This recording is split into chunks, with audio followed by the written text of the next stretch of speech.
Ityisa abantwana ngengqele akafuni ungena kweli bubosi balakhelweyo ngoba yindlu lenekapu libele ukuthatha ukwenza into yendalo uye bahlalise ematyhuleni ngapha ezantsi kuwe lamatakane ekhaya bengasozasinde la ingqele noko yona unaso isombululo uba wenzela ibobosi ahlale ebobosini ubutye isela lona uba lisele libigusha liyabanjwa kodwa udyakalashe lo onkona watya wanqunqa Undibhidile ukhayona ndiyafunga umntaka Abdul ndanga ibale elimnyama lithatha abanye bemhlophe uba nabakhuthaza ngelaying mesh ndawuthi uzendiqhotse ndidibanise uqongo necounter nzima sokolisile lo sise engafuna ukwenzela into makayenza akafuna ungena ubhekisa abantwana ngapha nangapha ngelingeni dala kwedyakalashe nabazama ngezinja inja zibulala ngamnye kodwa ke xa ubanqoma bebusuku hayi noko ndiyabafumana yawuzuthi uzuqonda uba le nto ingxaki uyibone xa ingene ebuhlanti isitya amatakane nomonakalo wenzayo noba ubuhlanti ungabenza ngamahlahla njani le nto iyangena yenza ukuthanda kwayo xa ifuna wandibilisa kubanda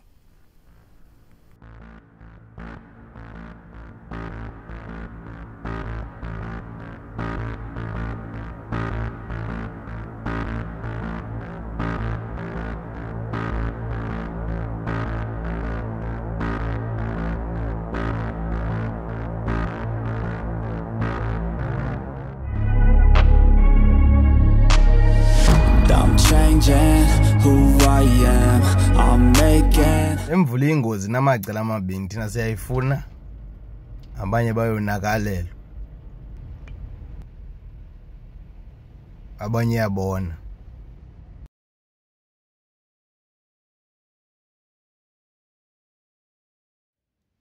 into abandisokolise yona okhayona ndibasuse engqeleni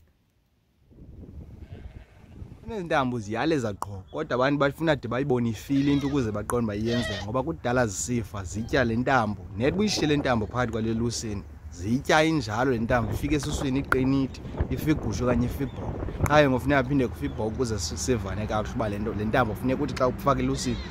uyisuse intambo ushiye ilusini yabona kwedyakalashe bayakwazi uthi abemva kwemini xa zisiya koofo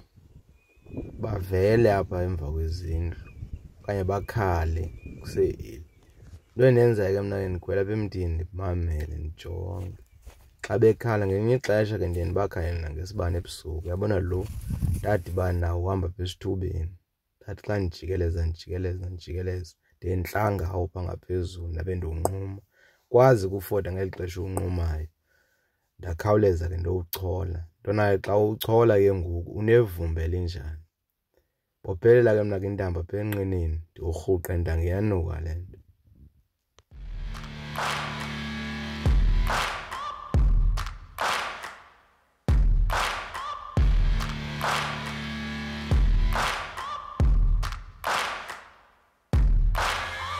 Searching for greatness in a sea of the dying and shameless, a sea of the aimless.